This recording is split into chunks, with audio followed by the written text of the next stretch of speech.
ನಮಸ್ತೆ ವೀಕ್ಷಕರೇ, ಜೈ ಕನ್ನಡ ನ್ಯೂಸ್ಗೆ ಸ್ವಾಗತ. ನಾನು ತೇಜಸ್ವಿನಿ. ದಿನದ ಪ್ರಮುಖ ಸುದ್ದಿಗಳನ್ನ ನೋಡ್ತಾ ಹೋಗೋಣ. ಚಿಕ್ಕಬಳ್ಳಾಪುರದಲ್ಲಿ ಹೃದಯ ವಿದ್ರಾವಕ ರಸ್ತೆ ಅಪಘಾತವಾಗಿದೆ. ಟಿಪ್ಪರ್ ಲಾರಿಗೆ ಬೈಕ್ ಡಿಕ್ಕಿ ಹೊಡೆದಿದೆ. 4 ಸ್ಥಳದಲ್ಲೇ ಸಾವನ್ನಪ್ಪಿರುವಂತಹ ಘಟನೆ ನಡೆದಿದೆ. ಚಿಕ್ಕಬಳ್ಳಾಪುರದಲ್ಲಿ ಹೃದಯ ವಿದ್ರಾವಕ ರಸ್ತೆ ಅಪಘಾತ ಸಂಭವಿಸಿದೆ. ಟಿಪ್ಪರ್ ಲಾರಿಗೆ ಬೈಕ್ ಡಿಕ್ಕಿ ಹೊಡೆದು 4 ಸ್ಥಳದಲ್ಲೇ ಸಾವನ್ನಪ್ಪಿದ್ದಾರೆ. ಚಿಕ್ಕಬಳ್ಳಾಪುರ ತಾಲೂಕಿನ ಅಜ್ವಾರ ಗೇಟ್ ಬಳಿ ನಡೆದಿರುವಂತಹ ದುರಂತ ಇದು. ಒಂದೇ ಬೈಕ್ನಲ್ಲಿ 4 ಪ್ರಯಾಣಿಸ್ತಾ ಇದ್ದಾಗ ಈ ಘಟನೆ ಸಂಭವಿಸಿರುವಂಥದ್ದು. ಅಂದರೆ ಒಂದೇ ಬೈಕಲ್ಲಿ 2 ಇಲ್ಲ 3, ಮ್ಯಾಕ್ಸಿಮಮ್ ಅಂದರೆ 3 ಹೋಗಬೇಕು, ಆದರೆ 4 ಹೋಗಿದ್ದಾರೆ.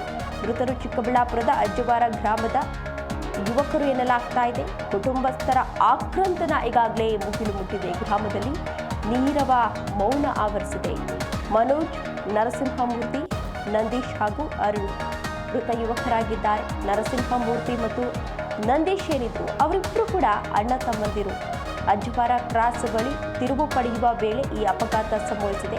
ವೇಗವಾಗಿ ಬಂದಂತಹ ಟಿಪ್ಪರ್ ಲಾರಿ ಬೈಕ್ಗೆ ಗುದ್ದಿದ್ದ ಪರಿಣಾಮ ಈ ದುರಂತ ಸಂಭವಿಸಿದೆ. ಡಿಕ್ಕಿಯ ರಭಸಕ್ಕೆ 4 ಕೂಡ ಸ್ಥಳದಲ್ಲೇ ಸಾವನ್ನಪ್ಪಿದ್ದಾರೆ.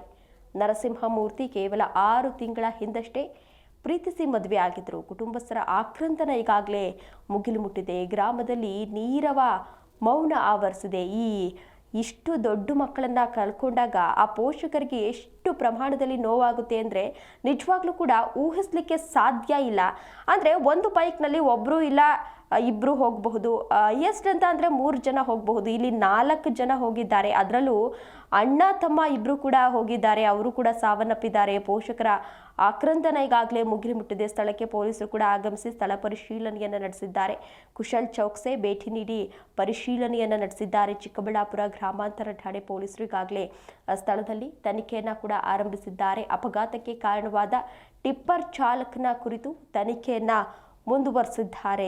ದೃಶ್ಯಾವಳಿಗಳಲ್ಲಿ ನೀವು ಕೂಡ ಇದೀಗ ಗಮನಿಸ್ತಾ ಇರಬಹುದು. ಪೊಲೀಸರು ಕೂಡ ಆಗಮಿಸಿದ್ದಾರೆ. ಸ್ಥಳಕ್ಕೆ ಪರಿಶೀಲನೆಯನ್ನು ನಡೆಸ್ತಾ ಇದ್ದಾರೆ. ಒಬ್ಬರಲ್ಲ 2ರಲ್ಲ 4 ಜನ ಬೈಕಲ್ಲಿ ಹೋಗ್ತಾ ಇದ್ರು. ಅಂದರೆ ಅವರು ಕೂಡ ಗಮನದಲ್ಲಿ ಇಟ್ಕೋಬೇಕು, ಇಷ್ಟು ಜನ ಹೋಗಬೇಕಾ ಬೇಡವಾ ಅನ್ನೋದನ್ನು ಅವರು ಕೂಡ ಗಮನದಲ್ಲಿ ಇಟ್ಕೊಂಡು ವಾಹನವನ್ನು ಚಲಾಯಿಸಬೇಕಿತ್ತು. ವಾಹನವನ್ನು ಚಲಾಯಿಸಬೇಕಾದ್ರೆ ಅವರು ಕೂಡ ಯೋಚನೆ ಮಾಡಬೇಕಿತ್ತು, ಈ ರೀತಿ ಮಾಡೋದು ಎಷ್ಟು ಸರಿ ಅಂತ. ಟಿಪ್ಪರ್ ಲಾರಿಗೆ ಡಿಕ್ಕಿ ಹೊಡೆದು ಸಾವನ್ನಪ್ಪಿದ್ದಾರೆ. ಇದರಲ್ಲಿ ಒಬ್ಬರು ಜಸ್ಟ್ 6 ತಿಂಗಳಾಗಿದೆ ಅಷ್ಟೇ ಮದುವೆ ಆಗಿ, ಪ್ರೀತಿಸಿ ಮದುವೆ ಆಗಿದ್ರು. ಆ ಹೆಣ್ಣು ಮಗಳ ಗತಿ ಏನು ಇವಾಗ? ನಿಜವಾಗ್ಲೂ ಕೂಡ ತುಂಬ ದುಃಖಕರವಾದ ಸಂಗತಿ. ಆ ಪೋಷಕರು ಇದನ್ನ ಯಾವ ರೀತಿ ಸ್ವೀಕರಿಸ್ತಾರೆ ಅನ್ನೋದು ಕೂಡ ಇಲ್ಲಿ ಗೊತ್ತಾಗ್ತಾ ಇಲ್ಲ. ಈಗಾಗಲೇ ಗ್ರಾಮದಲ್ಲಿ ನೀರವ ಮೌನ ಕೂಡ ಆವರಿಸಿದೆ.